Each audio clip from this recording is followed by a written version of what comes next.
देश में महंगाई की मार से आम जनता बेहाल हो चुकी है। पेट्रोल, डीजल से लेकर गैस सिलेंडर और सब्जी के बाद दाल भी अब आम आदमी की थाली से दूर होती हुई नजर आ रही है।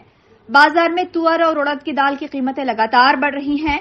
व्यापारी भी मानते हैं कि सरकार किसानों को दाल में समर्थन मूल्य सही नहीं देती है, लिहाजा अब किसान दाल की खेती करने से परहेज कर रहे हैं, क्योंकि किसान को ज्यादा मुनाफा नहीं हो रहा है। इसी के चलते बाजार में दाल की आवक कम होने से महंगी बिक रही है।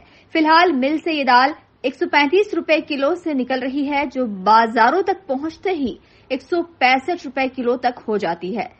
व्यापारियों का कहना है कि जिस तरह से पेट्रोल और डीजल के दाम बढ़ रहे हैं, उससे उम्मीद है कि आने वाले दिनों में दाल के भाव और भी बढ़ सकते हैं। पिछले हम 5 सालों से भारत सरकार को निरंतर कहते आ रहे हैं कि किसानों को तुअर, उड़द, मूंग, मसूर का जो मूल्य मिलना चाहिए वो कम मिलता है।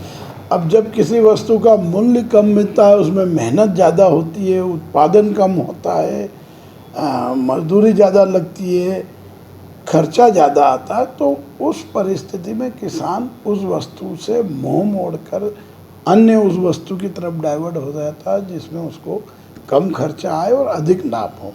तुअर में क्या है कि पिछले कई सालों से देखा है उत्पादन में कमी आती जा रही है, निरंतर गिरावट आ रही है। हम मूल्य आयोग भारत सरकार को भी कह रहे हैं, कृषि मंत्रालय को भी कह रहे हैं कि किसानों का समर्थन मूल्य 85-90 रुपये होना चाहिए। देखिए, दाल इंडस्ट्रीज में जो है तुअर जो है दाल 130-135 रुपये बिक रही है। अब 130 और 135 और 125 में हम लोग बेचते हैं। उसके बाद बाय ट्रक के माध्यम से यह कारखानों से उठ के थोक व्यापारी को जाती है। थोक व्यापारी का भाड़ा लगता है, खर्चा लगता है, उनके गोदाम, हमाली, मजदूरी ये लगती है, तो उस परिस्थिति में उनका खर्चा बढ़ जाता है।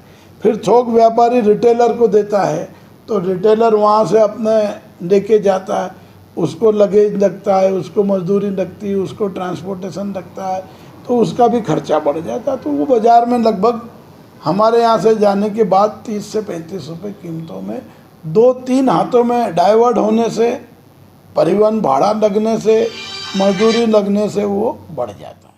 फिलहाल आम जनता को इस बढ़ती महंगाई से राहत मिलती नहीं दिखाई दे रही है। Bureau report, INN news, Indore.